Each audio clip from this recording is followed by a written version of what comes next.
This is Science Friday. I'm Ira Flatow. And I'm Flora Lichtman. Today in the podcast, scientists have been trying and failing to make a universal flu vaccine for years. What's the holdup? Could a new NIH vaccine plan solve the problem? What's fact from fiction, what's public relations versus what is really the message that there is good science out there and what is it accomplishing.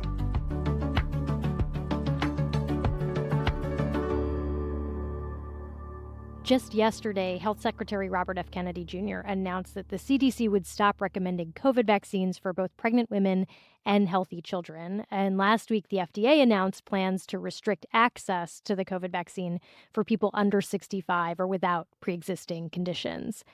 These steps, which have raised a lot of concern from vaccine experts, come just a few weeks after the NIH announced a new vaccine initiative, Generation Gold Standard. They say the goal is to make a next-generation universal vaccine platform that could work for influenza and COVID using, quote, traditional vaccine technology. Now, for decades, scientists have been chasing this holy grail of universal vaccines, like a one-and-done flu shot, so that instead of schlepping to the pharmacy every winter, you get one vaccine, maybe a booster, and you're immune for years, maybe forever.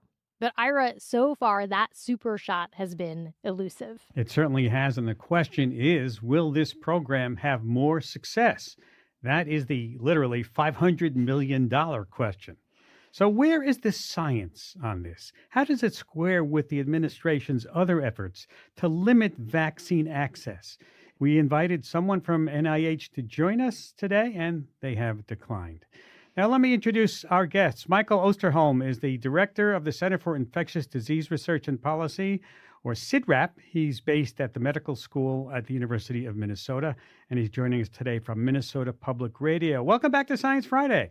Thank you. It's great to be with you again, Ira. Nice to have you. Ted Ross is the global director of vaccine research at the famous Cleveland Clinic, a Florida Research and Innovation Center. He joins us from his lab in Port St. Lucie. And I want to thank you for talking with us, Dr. Ross.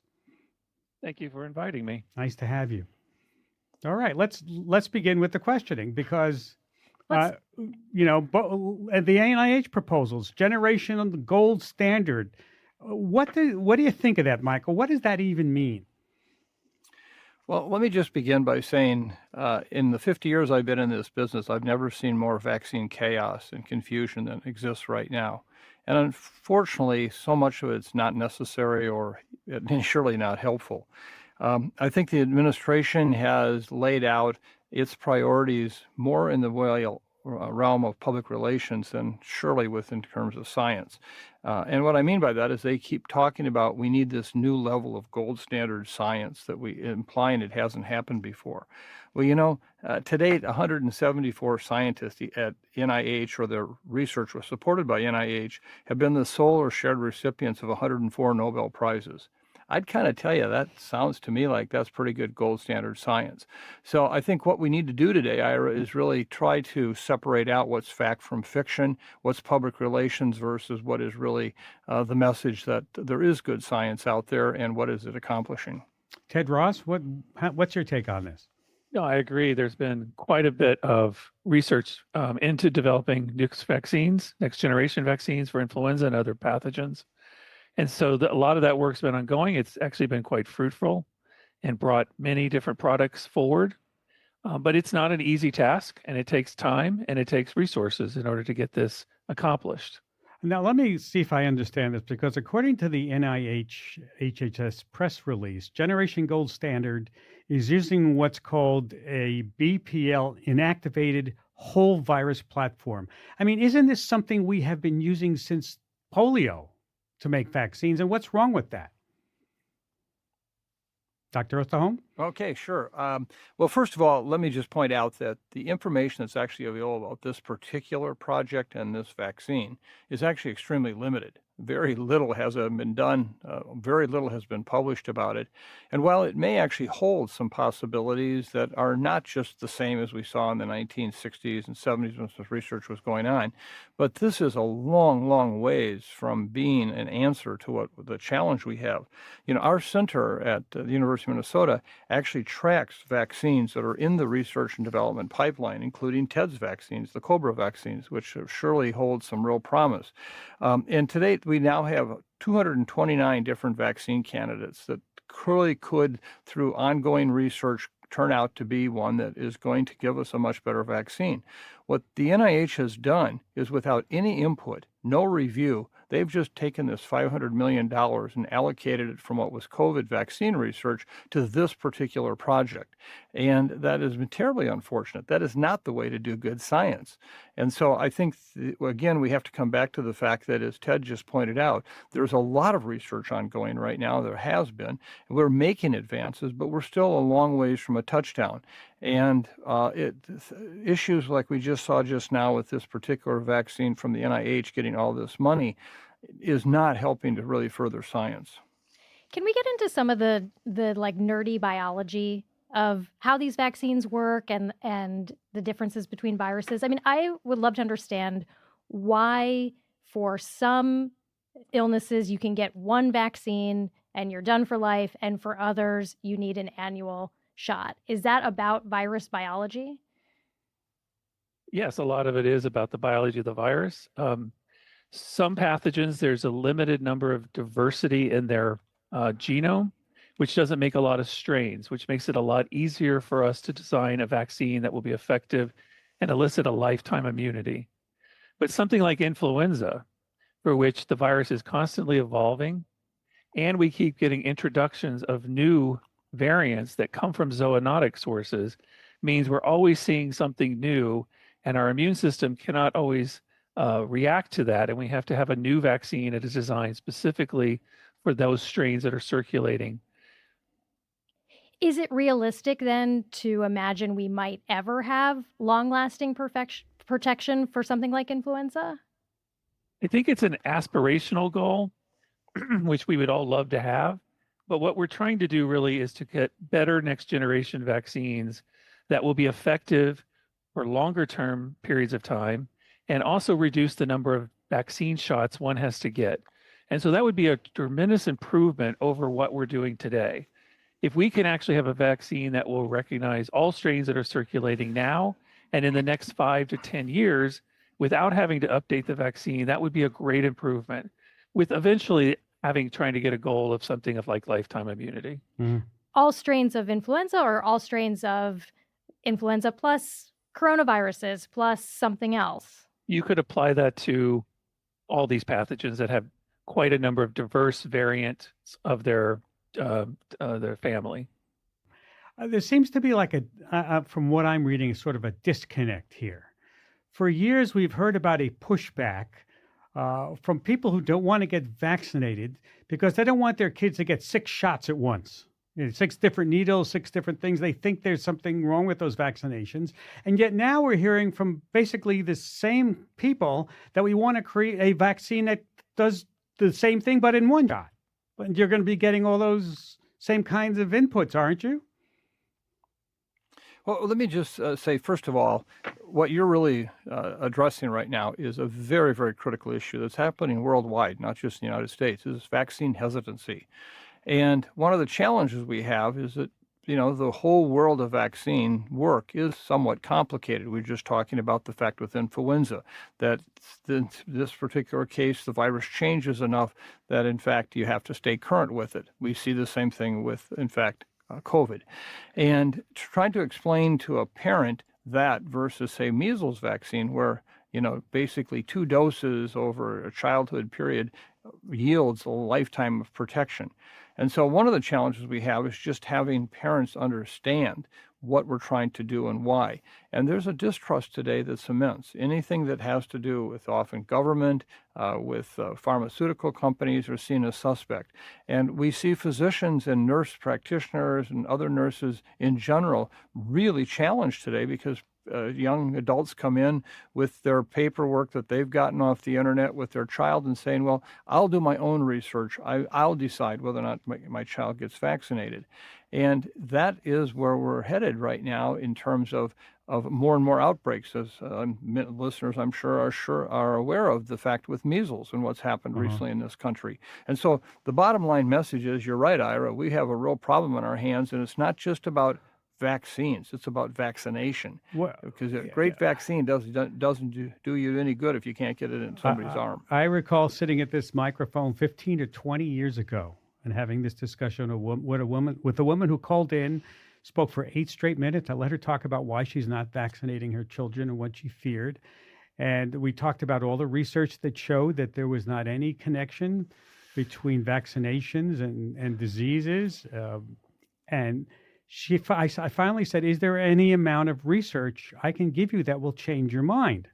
And it was very quiet. And she said, Ira, I just don't trust anything my government tells me. How are you going to get past that? Well, I think it's a real challenge. And I think that one of the issues we have today, though, is we have to address that very question. One of the things that doesn't help is to have a Secretary of Health and Human Services who says, on one hand, yes, measles vaccines are what you need to do for an outbreak, but on the other hand, and I quote, but we don't know what's in those vaccines, okay? Then he turns around and says, go do your own research. And so the messages that are coming out of this administration right now have never been more anti-vaccine than in any time, I think, in any of us, our careers. And so we also have to fight that, because that comes across as somehow a bully pulpit that says, oh, he must know something we don't know, when in fact, what he is saying is not true at all. And do you find that there are enough scientists who are stepping up to push back? Well, this has been a challenge. There's been a lot of scientists that have been instructed by their institutions to keep their head below the table. And there are some that haven't. And I think, people are probably familiar with those of us who are willing to stand up and speak out. But I think the real message here is also, not only are we trying to help parents understand why vaccination is so important, but also supporting the medical community in terms of all the interactions they have to have. I've had more and more physicians say to me, what used to be a 15-minute visit could turn into an hour visit now because of the whole discussion need, et cetera. And that's really creating a real challenge. All right. We'll talk more about that challenge after the break. Stay with us.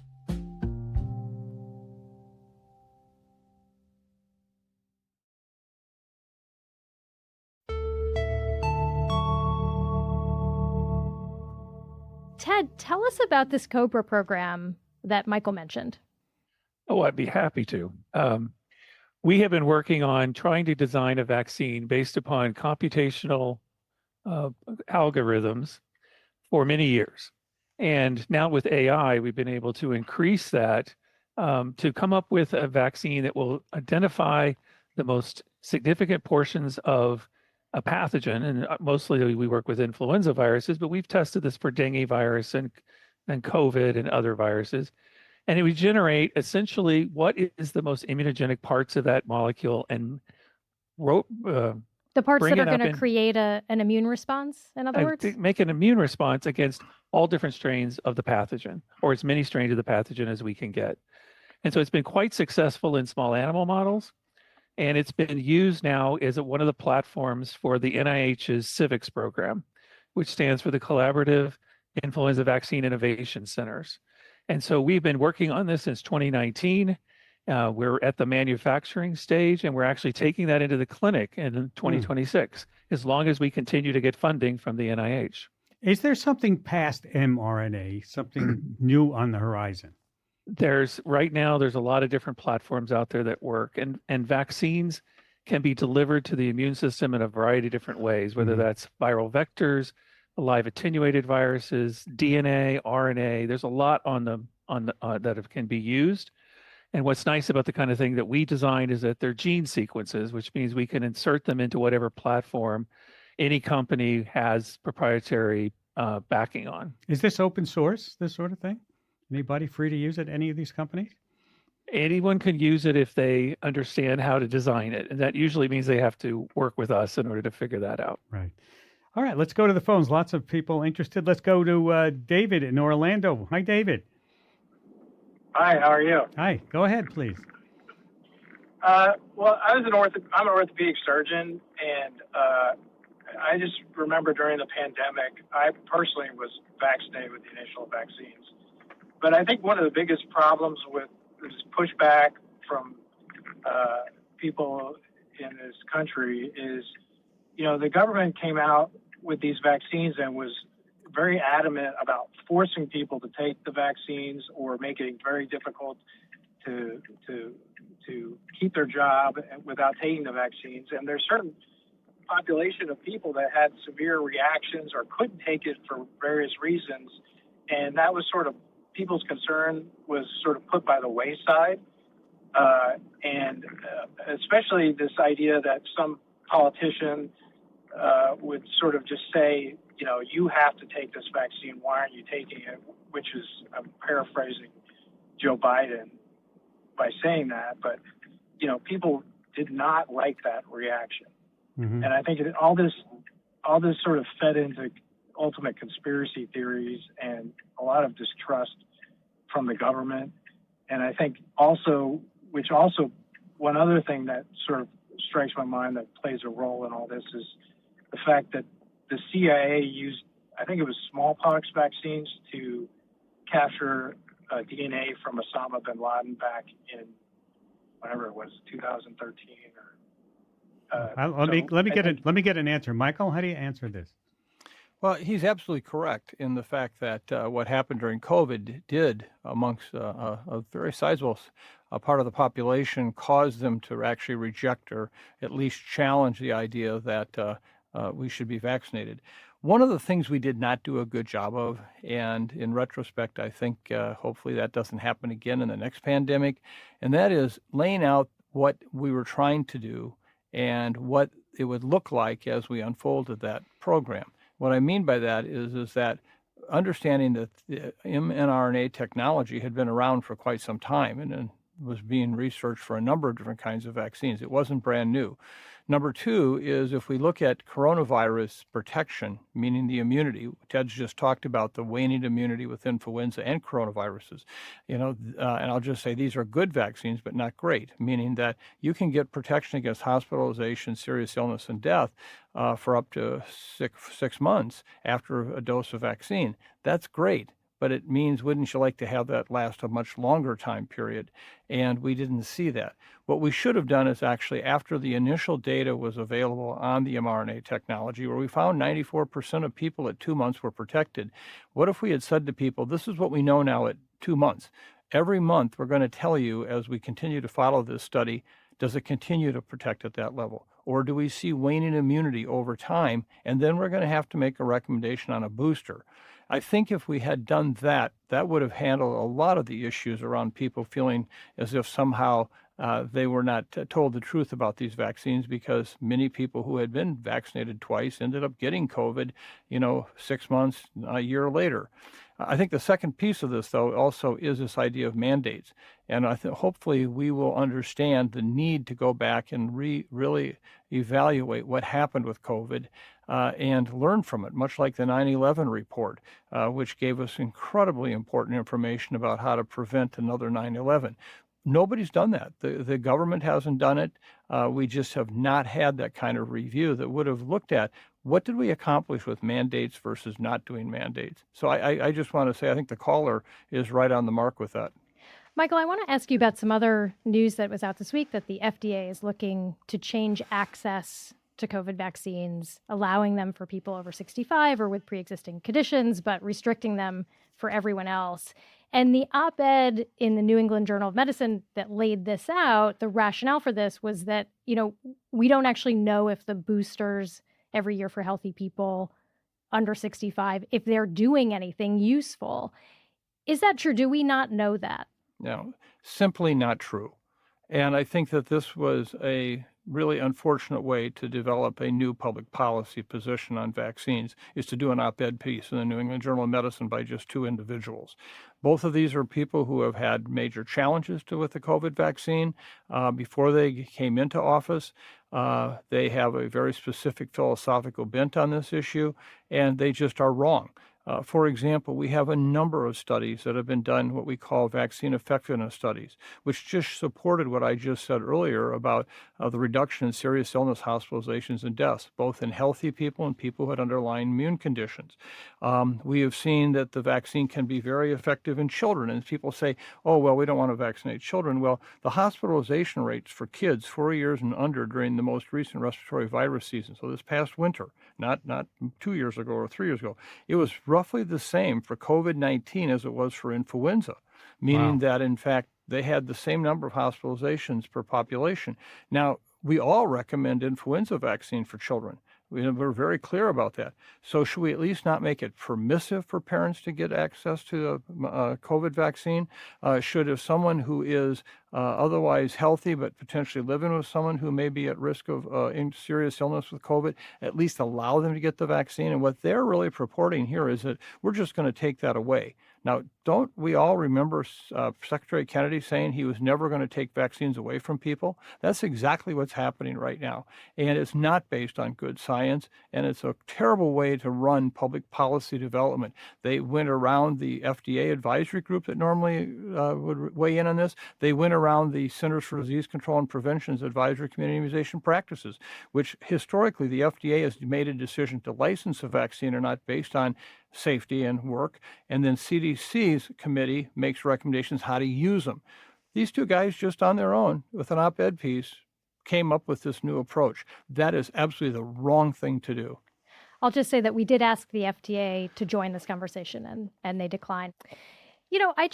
When it comes to science, so far this administration has mostly cut back, right? And before we leave this conversation behind, I just want to ask a little bit more about Operation Gold Standard, because here is an example, it seems, of a proactive project, which is refreshing to me. What am I missing? I mean, could it work? Well, sorry, go ahead, Michael, if you want to go first. No, that's fine. I'm just going to say, I think, first of all, let me just be really clear. Operation Gold Standard, or however you want to call it, is a tagline that comes out of PR. It's not out of science, okay? I've already laid out the fact that the best science in the world had been occurring in the United States with U.S.-supported activities at the places like the NIH. What this administration has done has gutted that. They have basically taken much of the research money away from institutions around the country that have been working on these. Remember, I mentioned earlier that we're now looking at 229 different vaccine candidates for influenza. The COVID ones are similar in terms of numbers. The point being is that they have dismantled the very system that was bringing these new vaccines together, and they've put all their money on one vaccine that basically we have no evidence yet is even what would be a leading candidate for accomplishing what we're trying to do here. So again, we can't be confused by public relations. Science, is all about telling the truth. Science is the pursuit of truth. And I think right now, I'm watching us very quickly slip into the dark ages of modern science. Ted, are scientists leaving who want to work on this stuff? There's definitely fear among scientists.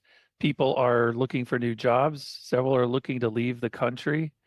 We're concerned that this is not just this is like the first round, and there could be additional rounds over the years of cuts. And this is going to severely affect research across the board, not just in infectious disease, but in all areas. And vaccines have been one of the highlights of infectious disease research now for quite some time at reducing incidence of disease. Mm-hmm. And I think losing that and losing people that know how to do that is really going to be devastating to the research community. Let me see if I can fit in one more call before the break, and that would be to Augusta, Georgia. And Maggie, hi, welcome to Science Friday. Hey, thank you so much for having me on and answering my question. What question was that? So I was speaking to the woman that had fielded the call, and my question was about pediatric vaccines and weight. And what I explained to her was that I now have a 16 and 18-year-old, and they were born with different extenuating circumstances. My 18-year-old was born premature, and I had to have labor stopped multiple times before he was finally delivered.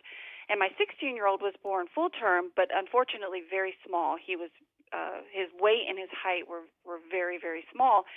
And what gave me pause about the vaccines was that everything in peds is based off weight except for the vaccines. And so I had a great pediatrician. She worked with me. I was privileged enough to keep them home, so I didn't have to expose them to child care and diseases out there. And they were eventually fully vaccinated. We just went at a much slower pace. Right. I didn't do the cocktails. I would do individual vaccines. As soon as the COVID vaccine came out and it was available to kids, I made sure they got vaccines. So I'm definitely not anti-vaccine, but I would love more information from the experts on why in pediatrics do we not base our vaccines on the child's weight? Good question. Let's see if we can get an answer. Michael? Well, first of all, what we're really addressing is really the immune response of the child. In other words, what is their actual birth age relative to their immune age, meaning how the maturity of the immune system occurs. And so sometimes with preemies in particular, you'll see some postponement of that issue in terms of when vaccines are given. But in general, these vaccines are very effective when given, when decisions are made at whatever weight or however. And the challenge we have right now is, for example, with measles, is that's a vaccine where the mom, if she has been infected or previously vaccinated, will actually have antibody in her blood that will transfer then to the baby before it's born.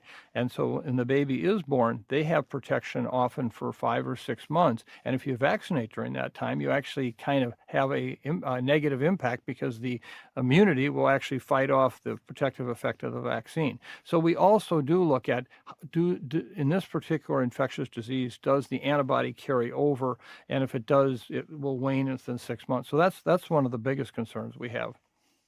I want to get into the... Go ahead, Ted. I'd like to, Yeah. So one of the aspects of the center that I'm running is that we're trying to design vaccines for all populations of people. So if you're going to have a universal vaccine, if that's your aspiration, it's got to work in everybody, whether you're infants, elderly, immunocompromised, various comorbidities, pregnant women. And so it's quite conceivable that there might be different vaccines that work in those different populations. And you have to have the research in place to determine what's the best strategy for infants, particularly different types of infants with different situations, or the elderly, or people that have heart disease or diabetes, et cetera. And so I think that's where a lot of the research also needs to go into universal and better vaccines across the board. Well, we have to take a break. I want to thank our guests for the segment, Michael Osterholm, Director of the Center for Infectious Disease Research and Policy, and Ted Ross, the Global Director of Vaccine Research at the Cleveland Clinic Florida Research and Innovation Center. Thank you both for joining us today. Thank you. Thank you. Thank you very much. And that is about all we have time for. Lots of folks helped make the show happen, including John Dankosky, Annie Nero, Jason Rosenberg, Rasha Aridi. I'm Flora Lichtman. Thanks for listening.